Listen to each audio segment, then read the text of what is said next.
Well, hello. Welcome to another edition of the We Talk Chelsea podcast. And for the first time ever, we are actually coming smack bang dead on time. Now, I don't want to say it's because Temba's not here this week, but I'm not saying it. Do you know what I mean, Charlie? Yeah, we all know Temba. He's late for most things, but yeah. Anyway, it is what it is. Let's not associate the two. We will soldier on without Temba's presence. Temba, is he back off his holiday next week, or is he going to be away for A 2 weeks? couple of weeks, I think, but Selfish. yeah, yeah, Selfish. selfish. There's no commitment to the podcast. It's like, oh yeah, let's start a podcast. I'll be here every Monday. No commitment. But can't get the staff. Anyway, a lot. Chelsea. It seems like news never ends when it comes to this football club. Lots to talk about this week. I think the key thing that we're going to talk about from the very start is the breaking news. I hate that term, but it is breaking news. First and foremost, thank you very much for joining us this week. You can subscribe youtube.com/We Talk Chelsea, and we're live on TKS TV. So the big thing that's emerged in the last couple of weeks, it's gone onto social media, is Kai Havertz. Has been pictured in an Arsenal shirt on social media. Not necessarily an official announcement, but it appears that it has been leaked that Kai Havertz is now officially an Arsenal player. I spoke a little bit about this here, and I think it kind of ties into some of the departing players, the people that are leaving, like Kovacic going to City, Kai Havertz. I think the social media presence of these players and how they're kind of coming across to Chelsea fans, being pictured with Jorginho. I appreciate it was at Kepa's wedding. I believe it was Kepa's wedding. But still, there is a time and there is a place. It very much kind of feels like off you pop. Like I'm off now. See you later. I mean, did you get that impression there, Charlie, or is it just it is what it is? It's a difficult one, isn't it? Because I think he's going to go to Arsenal. I think there's no doubt. It's just a matter of time, isn't it? As far as I can see, it's just a matter of the clubs getting together, bashing their heads together, and working out what the fee is for him. I don't know. It's a weird one because we spoke I think a few days ago, didn't we? On like we have a little group, and we Yeah. spoke about Mount and how will he be booed, and Havertz will he be booed? It's all this sort of stuff, and yeah, I just don't know what to think at the moment. What's your opinion? I think some of the there are ways of leaving a club, and especially if things aren't going particularly that bad. There's nothing going through that was emerged from the dressing room of rumors of him being angry at his time at Chelsea. And there's ways that you can leave a club, and I think the whole departure of Kai Havertz has been quite disrespectful, if I'm completely honest. Like, you can leave a job. Do you know what I mean? Let's think of it in these terms as opposed to Chelsea. You can leave a job and you can leave it respectfully. You can serve your notice, don't talk rubbish about the company. And show respect to give like knowledge or all that nonsense. There's the anyway, I digress. But to me, like as a footballer, you're not just like, well, yeah, I'm off. Like once you've signed your contract and the official thing's been announced, then by all means, like it makes sense to cease talking about Chelsea and focus on your other club. It just makes pub publicity wise sense. I can't even get my words out. This is how tired I am. But it's just I think the whole demeanor of it, initially he was going to go to Real Madrid. He's really keen on the project, and then all of a sudden it's like Arsenal are interested in him. Okay, he really wants to go. He's really keen on the project. It's the biggest project coming in Arsenal, and he wants to be a part of that. A part of me now really, really, really, really, really wants him to sign for Arsenal, and then Arteta to go to PSG, because I think that'd be absolutely hilarious. Him signing it's not going to happen. It just stinks of like Aubameyang coming to Chelsea when Tuchel was manager, and then he's sacked a few days later. But yeah, I'm not particularly pleased about it. There's not much we can really do about it in the grand scheme of things. But do you know? Do you see what I mean? How it just comes across as, thanks for the memories. Like I'm off now. Pasture's new. I'm going to move 6 miles up the road. Yeah, and do you not? I think there's an element of that that's a bit worrying, isn't it?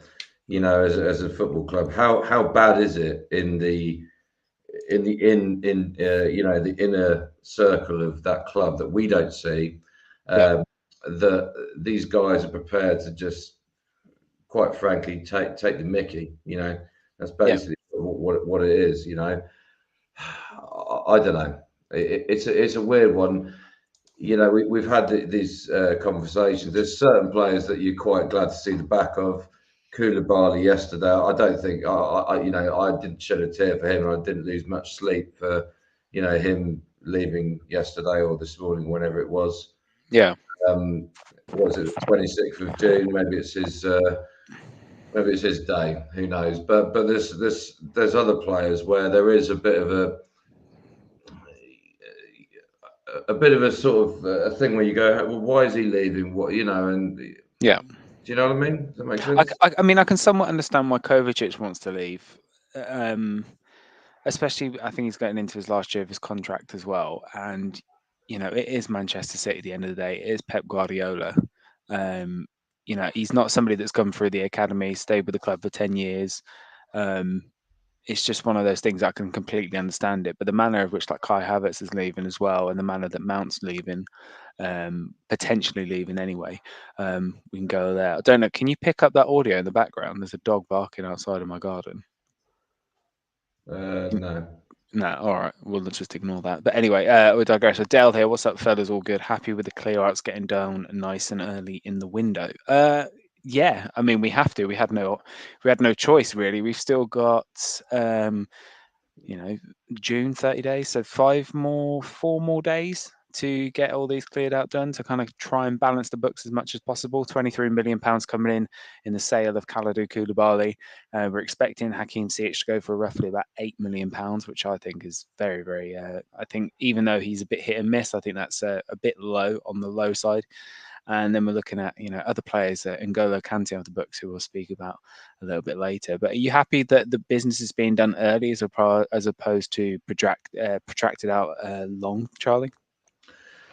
Yeah, I mean, I think it's a bit like when you've got an old car, and sometimes it costs you more to do the MOT every year than the value of the car itself. And I think Ziyech, Koulibaly, there's a lot of players on our books basically who will save us money, right? And the transfer fee itself doesn't really matter too Yeah. much, if that makes sense. It's a bit of a weird one because so far we've sold quite well. We haven't bought anything, but we sold quite well, if that makes sense. And Well, we have technically, but it was just announced.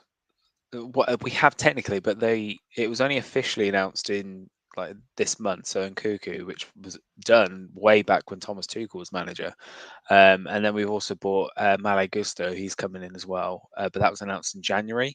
So we've got people coming in. It's just kind of like flew under the radar a little bit, with the exception of Nkuku. But sorry, I interject, but I just wanted to clarify with that. But it's just it is good to see these players leaving, early on in the window to try and get that balance of the books. And then hopefully they can kind of revisit, okay, here's where we are. Where do we need to improve? Do you see what I mean? yeah, and I think in this initial sale period, which has lasted what, 2 weeks, I Yeah. think there's quite a few of them who are players that we didn't expect to be sold. Let's face it. I mean, you could. Well, Koulibaly, I didn't think anyone would take him, honestly.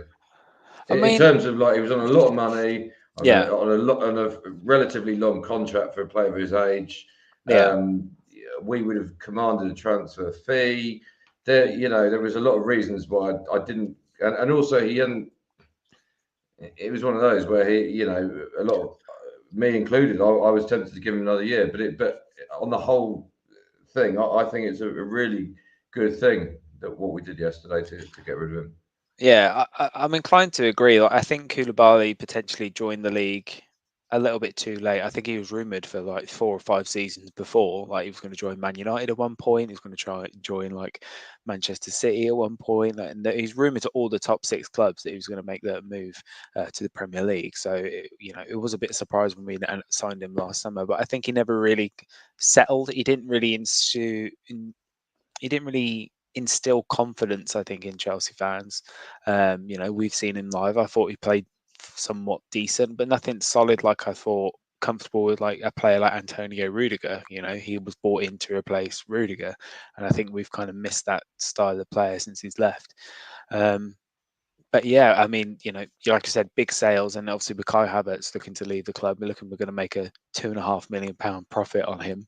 But it all balances the books, but it's another big wage of it. But then we've reinvested that £65 million into purchasing Strasbourg. I think there was rumours going through um, that Clear Lake were considering that multi-club model, that Manchester City model, that I think it's 21 groups now that falls within the City football group, and Chelsea obviously looking to do that as an area to send players on loan, develop players, and then bring them through when they're ready. See if they can do to come to the first team at Chelsea. I I'm in two minds about this, and you perhaps you'll agree with me, and perhaps you won't. But the issue that I have, okay, I'll say what I like about it. What I like about it is it's given like a clear pathway to the team, not necessarily going through like the under 21s and then getting experience in a different league with less eyes on you, so less pressure. Um, More and more clubs are now looking to do that. With the City Football Group being the main one, and it's kind of the way it's going. Whilst I don't like it, we can't be resistant to change, and we kind of might have to go with the flow in that scenario. But I also think it kind of takes the integrity out of it. I mean, I can't see Chelsea coming across Strasbourg anytime soon. Playing them in the Champions League or the Europa League or Conference League, more likely, the way we are at the moment. But I mean, how do you feel about it? I think, to me personally, I'm not a huge fan of it. I'd rather they all be completely separate entities, not fall within a group. I think I was reading something yesterday that the Strasbourg ultras, or like their sort of regular, they hate it. They hate the thought of it, Yeah, and obviously it's happened. That they can't do anything much about it.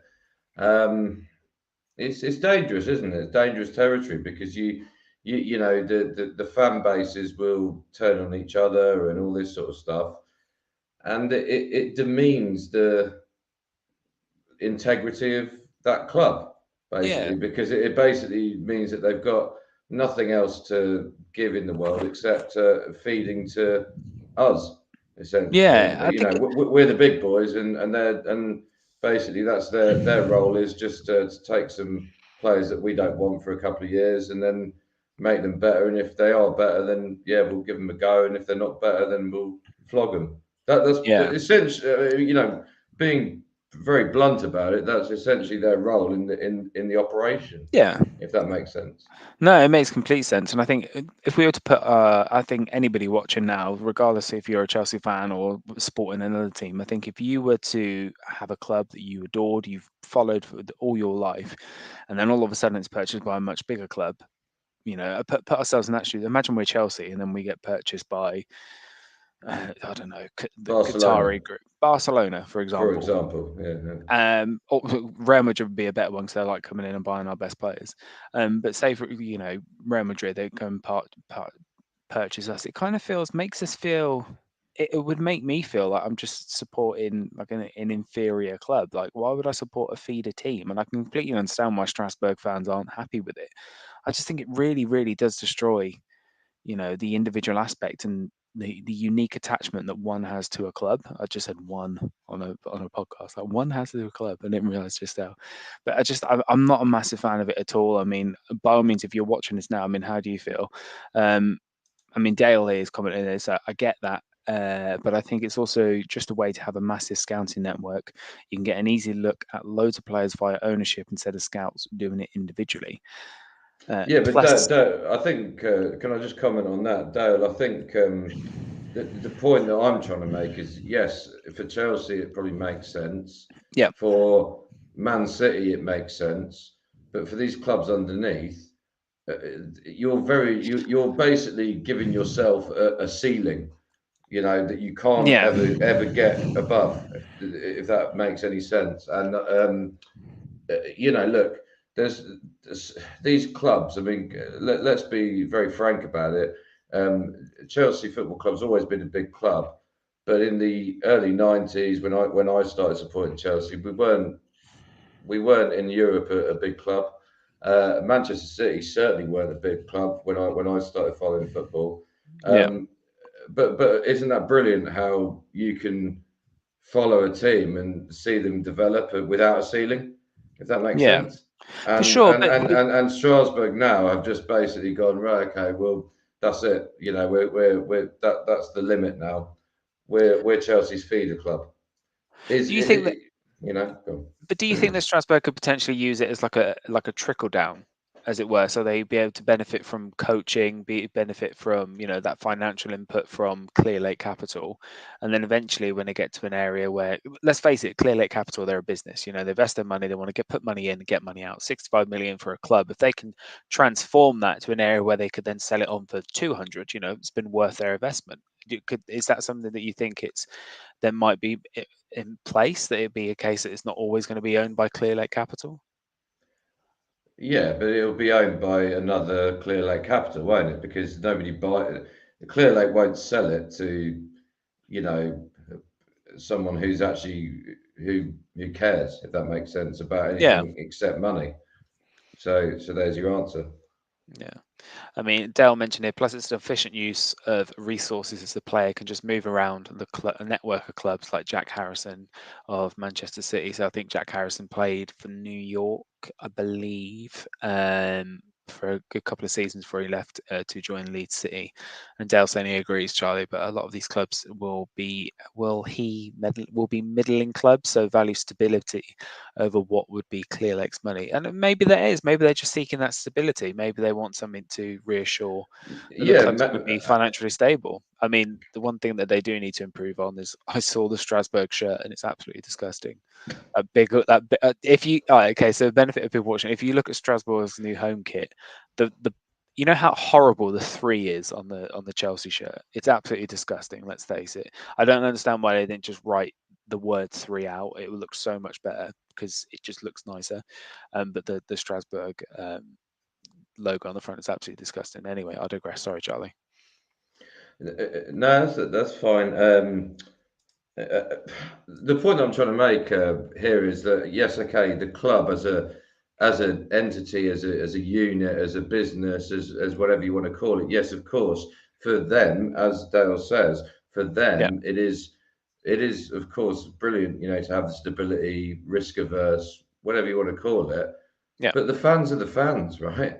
Like let's face it. You're born Chelsea, you're born Man United, you're born whatever. You don't change clubs, do you? So Strasbourg fans basically now have had their ceiling ripped out, if that makes sense. Their dreams of winning trophies, Champions Leagues, it's never going to happen, is it? Let's be yeah, honest, right?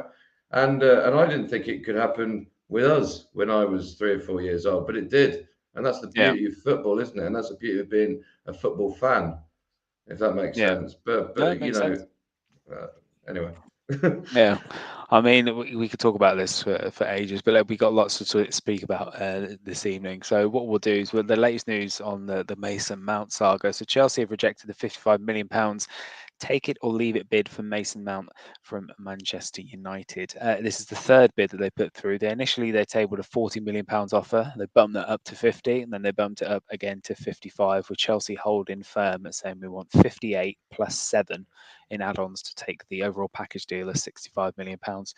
My dad came down this weekend to see me, and he can't seem to understand how that fee is so low, despite the 1 year left on the contract. Do you feel that that's a reasonable figure for a player of Mason Mount standard? He's consistently in the England team.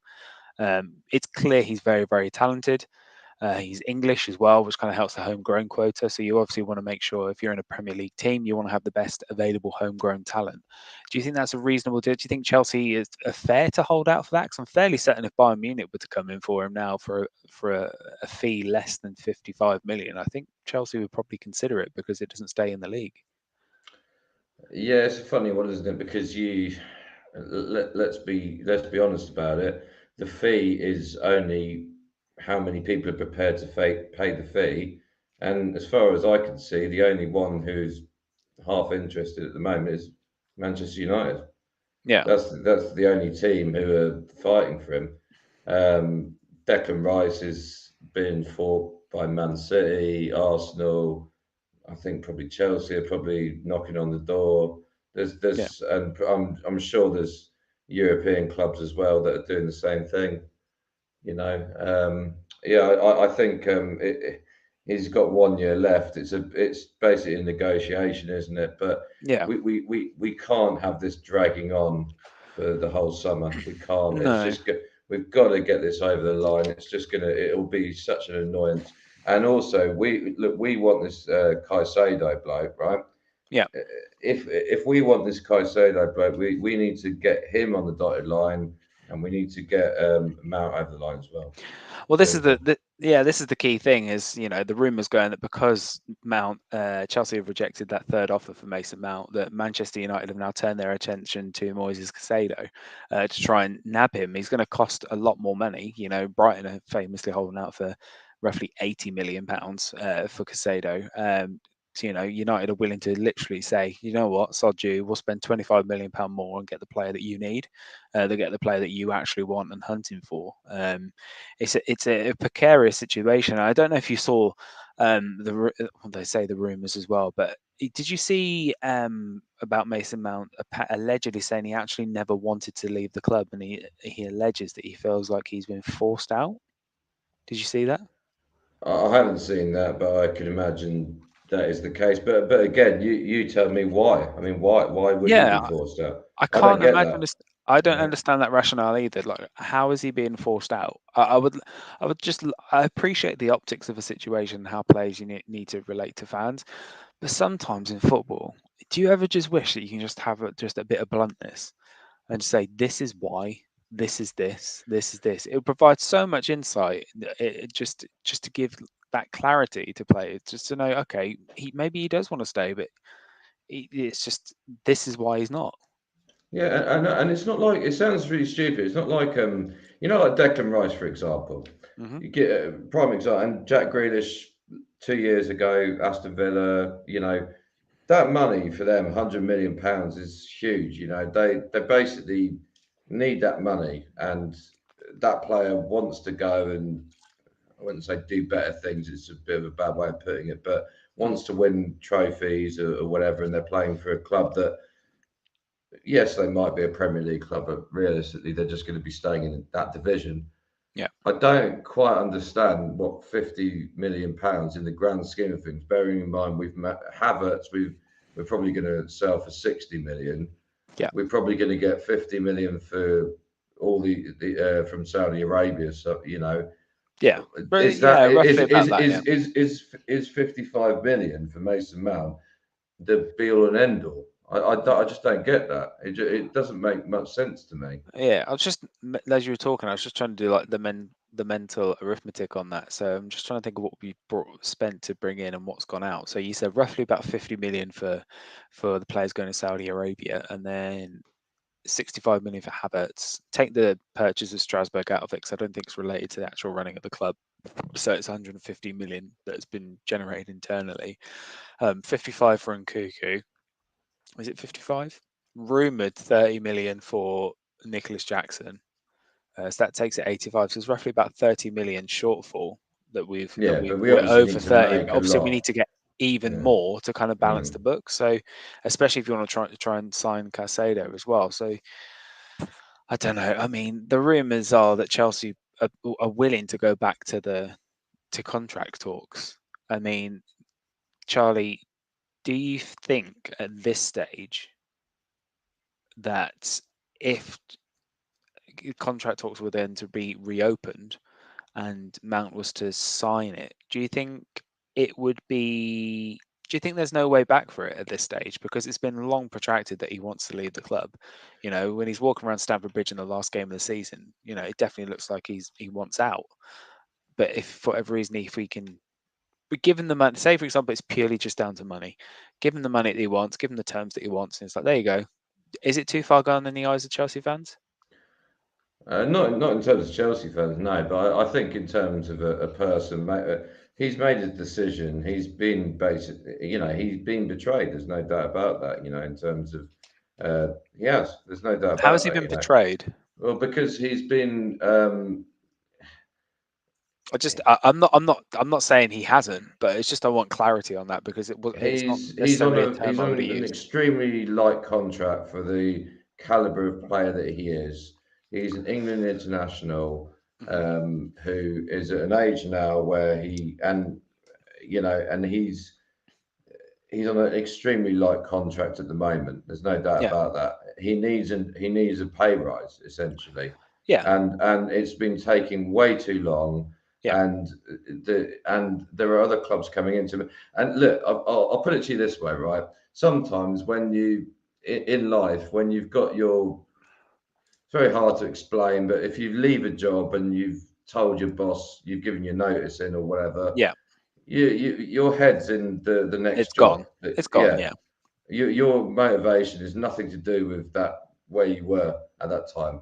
And I think he's essentially given his notice in yeah, layman's terms. That's what's going on, and so I don't think there's any point. I think at the moment now, as a football club, we should probably cash in yeah. and just get on with it. I think it's at that point where we could consider it. I think it should be, cash in, even if it's only 55 million. Like, why? What's the sense of arguing for the sake of 10 million in the grand scheme of things? Um, it just makes sense at this stage, especially if he wants to go. I mean, I don't necessarily agree with the betray comment. I really don't. I think you are 100% correct. £80,000 is a light contract for a player of his caliber. Into England international. Um, you know, it is light in the grand scheme of things in comparison to other players within the squad in the position that he plays as well. But that £80,000 was offered to him at a time when he was just breaking into the first team. So that, to me, that's a sign of confidence. We say, yeah, we're willing to invest this amount of money in a player that's at that stage very unproven except just playing a season for Derby under Frank Lampard on the first time round. And these talks have been going on for the last, I think it's like 2 years or so that we've been trying to get an extension of the contract. And I appreciate that the offers that are made to him doesn't match other players within the club for whatever reason. It's still vast amounts. And the last contract offer rumored that was offered to him was £230,000 a week, and he rejected that. And yes, it doesn't give him parity with other players in the club, such as Reece James, because I think Reece James is on 250, but that's still a lot of money. I mean, it's still a lot of money here to be offered to that. I don't think he's been portrayed, especially if he's got to the point where he's, say for example, just we've offered him 150,000, and and he says, "Nah, that's not enough." I mean, okay, well, 175,000. It's like, "Nah, that's not enough." And went, "Okay, we'll give you 200,000." It's like, "Nah, that's not enough." If we've continued to go back to the negotiation table, and we said, "Do you know what? 230. That's our last offer," and it's still not enough for him. Do you see? I don't understand how he's been portrayed in this process. I understand what you're trying to say, but how much is he signing for Manchester United for? We don't know. Like we just But don't. I've heard that it's less than what we offered him. Which makes me think, which does at that point, if that is the case, then yeah, you have to cash in because his head's elsewhere. He'd rather play somewhere else for less money. I I would be I would not be surprised if he was on a promise when he was on 80,000 Yep. and during the sanctions against Roman, he was supposed to sign a contract then. And at Hmm. that point, he couldn't sign the contract Yeah. because we couldn't sign the Yeah. contract. And then Bowley's come in, and for whatever reason, he hasn't seen that as an imperative decision. Yeah. I actually think that's probably what's happened. It's I. something along those lines because it doesn't make sense that a player who Mm, plays 50 matches a season could be on 80,000 a year, and Reece James, who plays 10, and I love Reece James, but he plays 10 matches a season, can instantly get a 250 grand contract. yeah. I think 10 games a season is a bit unfair. It's not that. Um, That's how many games he played last season. ten Pretty much. games. Yeah, pretty much. Yeah. I swear It it got is. I you. like pretty much like maybe 15, but pretty much. And that's nothing against Reece James. I'm just saying that Yeah, Mount is fit for 50 games a season. That has to count for something, and he's clearly as valuable as Reece James for Chelsea. yeah. I mean, I'm just naturally I just have to go and check and have a look. He made 16 appearances in the league, There you go. 24 appearances overall. So yeah, he had that It's not a projected. criticism. It's just Yeah, making it's an no, observation.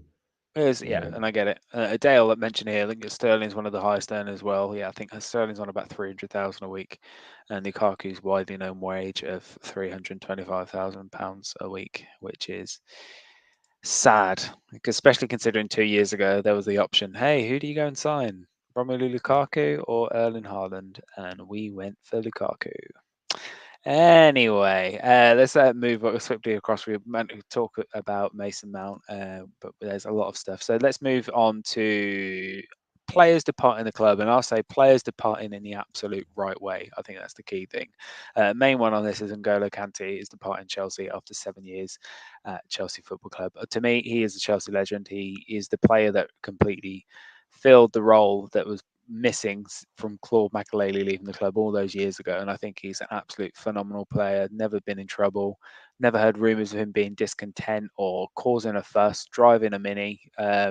He's just, to me, he's a Chelsea legend, and I'll be sad to see him go, albeit with the injury problems that he did suffer last season. Quite sad to miss about 6 months of it. But, you can't fault him really. You can't like say he's left on really good terms. Like the doors are, when Drogba left for the first time, the door you never felt like the door was fully closed. Do you know what I mean? Like N'Golo Kante, whilst he's probably never going to come back to Chelsea, it's one of those things. If we announce, oh, he's gone there for a season and he came back the season after, I don't think many fans would be like, oh no, this is dreadful, this is terrible news. Do you know what I mean? I think he's an absolutely fantastic player. Do you hold any like special memories of N'Golo Kante? So many memories of that man, and he's and what I like about him is his attitude, not just on the football pitch but to life. I think he's a very humble Yeah, person, and a very friendly person outside the football pitch. And the only thing that I have to say that was sad is that the club didn't announce that he was going, and I don't yeah, think anyone would have had a problem with that if they would have announced maybe 2 or 3 games. I mean, I think most people accept this is the time to go for him, yeah. and he's going for the right reasons. And I don't think he's going to Saudi Arabia for money. I really don't. I think he's just going there I mean, because it definitely there is helps. that. Yeah, it obviously helps, but I think he's at the stage of his career where he's probably very frustrated with his injuries and stuff like that. And I think he's just going there and to kind of have a nice couple of years over there. And It's I'm definitely. sure that they I will get love him out. They'll love him out there. it. Yeah, it's definitely like MLS vibes, as it were. Do you know what I mean? As a player's career is winding down, it's probably going to be a slower pace for him out there.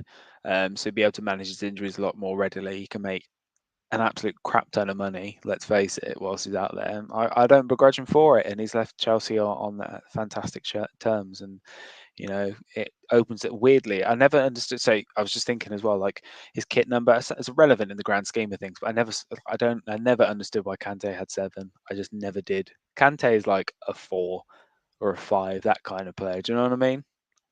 There will be a reason. I can't remember why because I can't remember why because we bought him off the back of Leicester, didn't they? Leicester won the Yeah, league.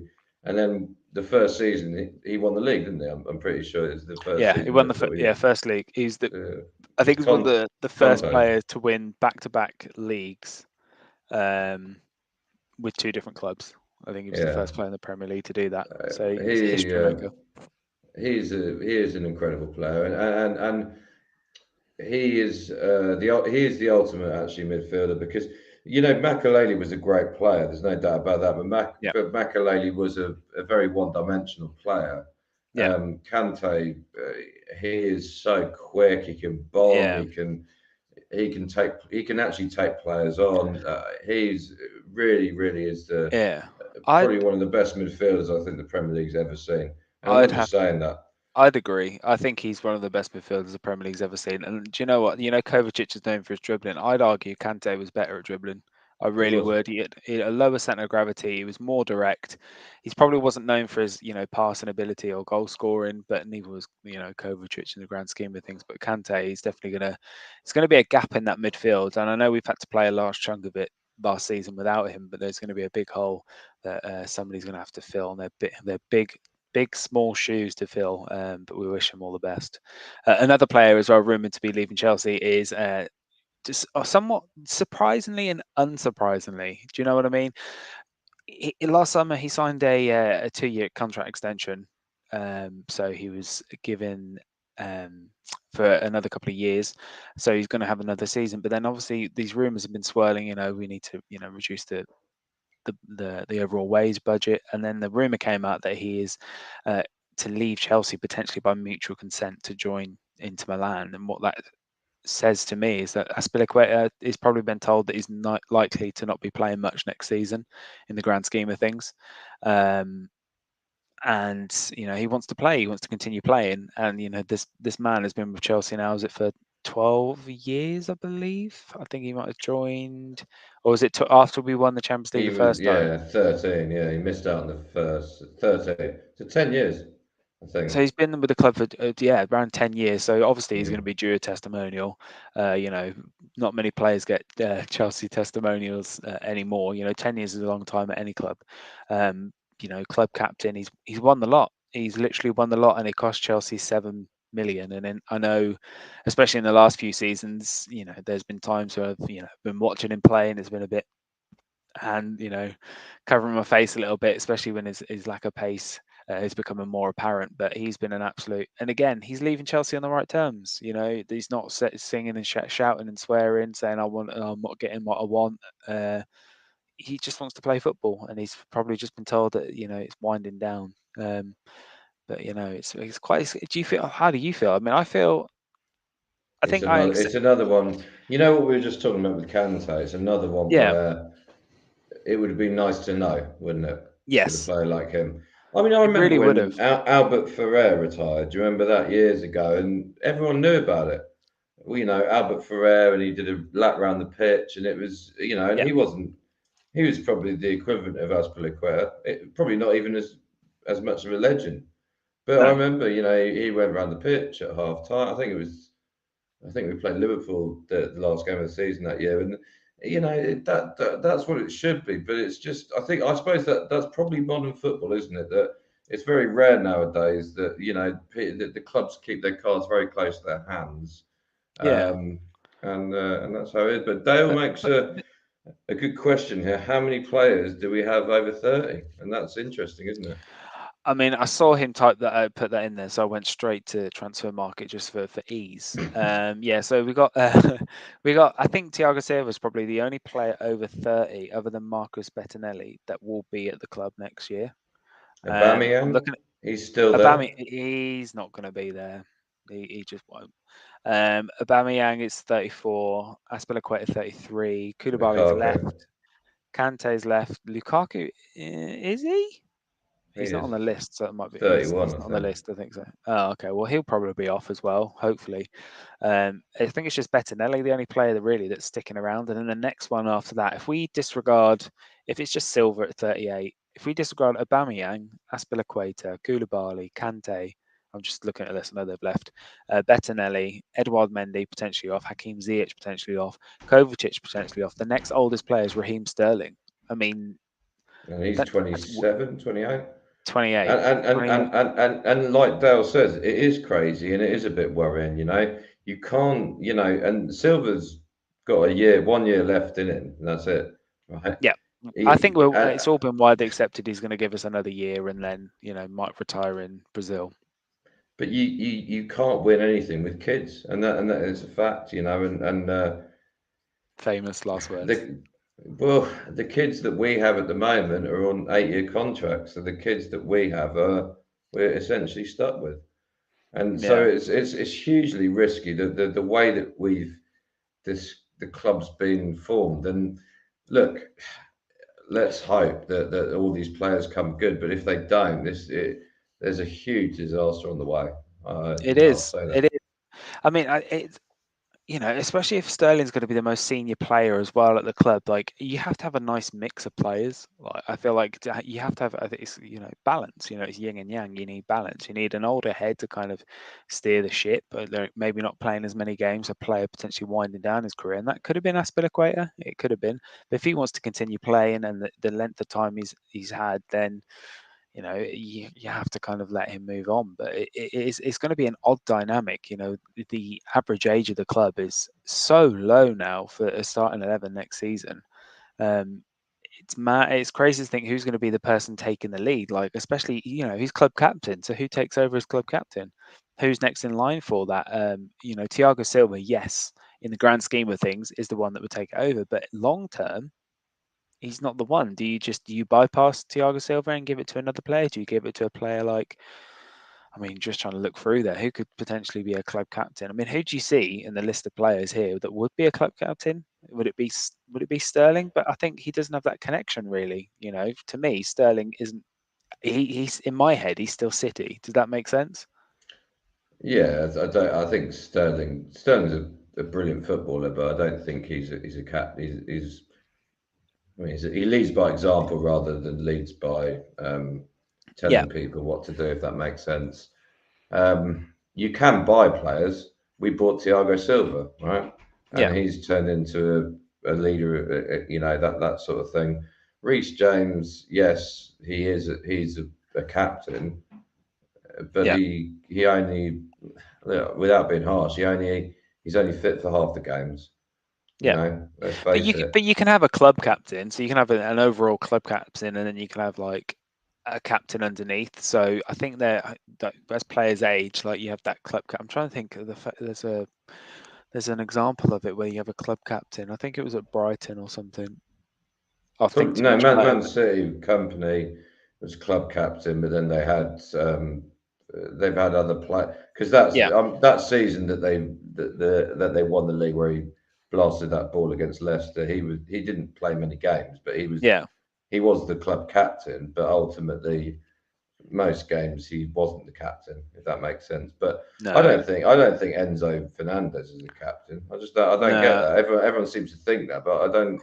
From what I I've don't see seen of it. him, I don't. I don't see that.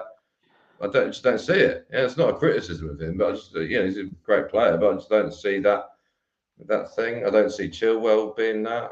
Don't see. No, I don't see. it's hard to picture it. I mean, it could be Chilwell. Do you know what I mean? It could be, say, do you know what he might say? Chilwell and James and Silva, they're the club captains. Maybe even Kepa. But that's the thing. Will Kepa be here at the start of the season? Will he be again, or would he be go down to a number two? Where the rumours are swirling that we're looking at Diogo Costa now from Porto. Um, with Mendy on his way out. Um, it's so hard to think. And where's the experience? Where's that guidance?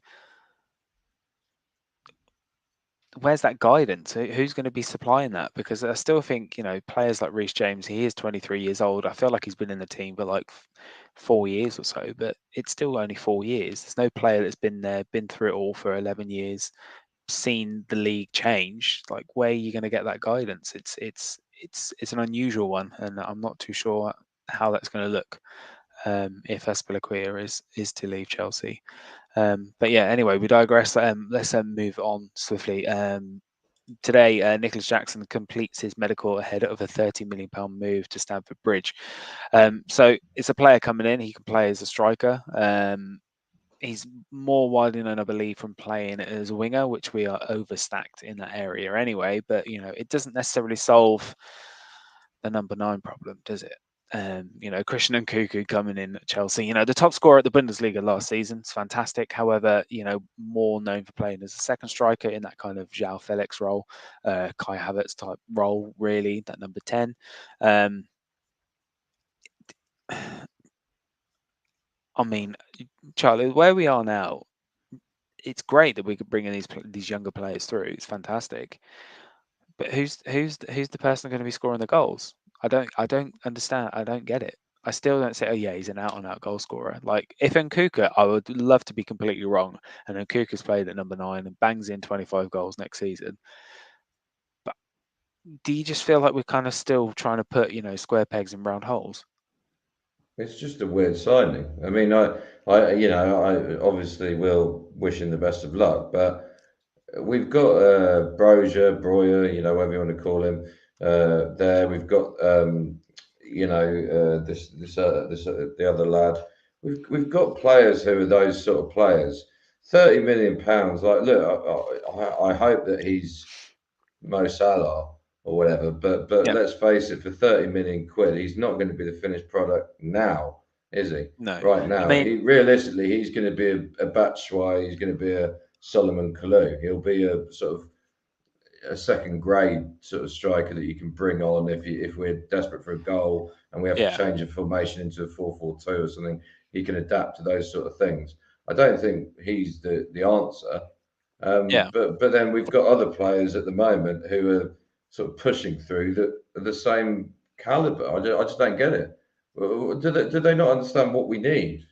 We need a top draw, striker. Surely, is it? Yeah. I would rather spend £100 million on a proper striker than £30 million times three on three players that are Yeah. bang average. Which, look, I hope this guy is better than Sliced bread. he seems, but it's a huge risk. This isn't a you know you tell me.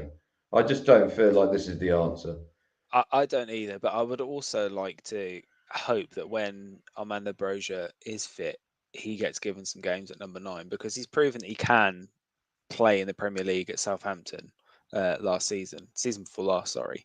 It's proven that he can score goals. He didn't score an absolute metric ton of goals, but he still scored a lot of goals. So it'd be interesting to see if that he's given that responsibility to play as a number 9 potentially, with Nkuku just behind. But it'd be interesting to see how Pochettino, when he does come in. This is the first, literally we've got to 47 minutes before saying Pochettino. That's wild. I feel like we spoke about it for weeks upon weeks. But it's interesting to see how it happens. But I think the overall age of the squad is a cause for concern. I mean, I'm just trying to think of like killing two birds with one stone. I mentioned that we need to improve the overall experience level of the squad, sign a striker that's capable of scoring goals, but obviously not invest too heavily in it, because FFP. There's a player that was just released from from Wolves. Almost said it there. I mean, Diego Costa's available on a free. Do we just bring Short him in term. just for a little bit, just for the lulls? No. This, that's silly. But it's short, very short termism. But the point, the point is these top draw strikers nowadays, they're very far and few between. Yeah, There's I probably agree. 5 of them in the world at the moment. Harry Kane, um, Haaland. Haaland. These are the sort of players that we need. To get them, you don't get these sort of players. They don't. It's hard to explain, but you don't buy them for £30 million and wait for 2 or 3 years for them to come good. It doesn't work like Yeah, that anymore. They are good when they all the time. yeah, Haaland for every single club that he's played for has always been good. yeah, Harry Kane became good for Tottenham very quickly. It didn't take very long. yeah, It's a bit of a different system nowadays to when we, for example, bought even Drogba. When we bought Drogba, he was still yeah, at that time it was 20 odd million pounds. It's a lot of money back then, yeah. For and he and he's he had a, virtual and he had a unknown bit as and he had a well. big reputation. Yeah, he was still. I mean, he was the equivalent of the Napoli guy this season. He was Seaman. expected to. Yeah, he was Yeah, expected to hit the ground running. yeah, And I don't think nowadays you sort of you get a player on the cheap and he just comes good. Doesn't work like that anymore. yeah. If that makes sense. I mean, hopefully we can be, like you said, hopefully we can be proven wrong, and then Nicolas Jackson, we'd be talking about what a fantastic season he had at this point, in a year's time. Conscious of time here, we try and keep these podcasts to an hour. We generally thought we'd struggle because Tembo is going to be one of those people. He's one of those people that so eloquent, puts his point across well. It turns out we're actually capable of doing it as a duo, so Tembo's sacked. Anyway, no, I'm only joking. Let's move on to this one here. So Allianz Bridge, the latest rumours at the moment how is that Chelsea and Clear Lake, well, I say Chelsea, let's say Clear Lake. Clear Lake Capitals, the owners of Chelsea Football Club, looking at potentially selling the naming rights for Stamford Bridge to the rumours at the moment for Allianz. No idea in terms of the commercial figures aspect of it, how much they're going to cost per season, how long, or anything like that. But it could potentially be part and parcel, kind of similar how the Emirates have done it with Ashburton Grove at Arsenal. They've named the stadium, but it's synonymous now as the excuse me, as the Emirates. It's been the Emirates now for like 15 years, and they've been on the front of the shirt. I mean, how do you feel about potentially the renaming of Stamford Bridge to Allianz Stadium, Allianz Bridge, whatever it is? It's there's multiple Allianz stadiums across the world. I'm sure they're keen to add a Premier League club to the folio, but I'm assuming, Charlie, you're not too happy with the renaming of Stamford Bridge. Well, I don't understand why we're doing it. I don't get it. All these other stadiums that have been renamed because they the clubs were in debt because they spent so much money on the stadium. Yeah, Stamford Bridge, we haven't spent any money on for donkeys. So why? So what's the rush? With this thing. It's all money. And I hope that they don't do it. I really do because Stamford Bridge is Stamford Bridge. Even Tottenham but didn't do do you it, not? did they?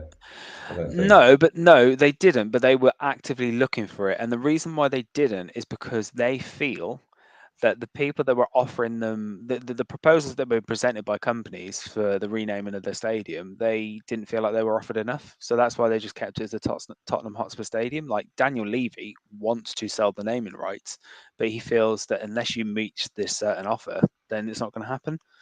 So I kind of, in a weird way, I kind of respect him for that. Yeah, But but surely he's do.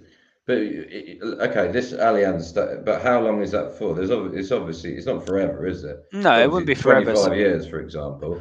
So will so be the, so quite a that so long. that Tottenham argument is just it doesn't even exist because when you think about it, that how long has that Tottenham Stadium been? 2 years now, 3 years. Yeah, 3 years. Yeah. So you're telling me that they're going to waste what 10% of that potential money just because they're going to stick their foot in the ground? I don't think so. I think my opinion is the fans went against that a little bit, and Daniel Levy saw other ways to make the Tottenham Stadium more viable. He's got a Formula One track underneath the stadium and all this sort of stuff. So there's other things going on. If that makes Yeah, sense. I think he saw. I think Daniel Levy. I mean, I appreciate this is the We Talk Chelsea podcast, but I think Daniel Levy is very commercially savvy.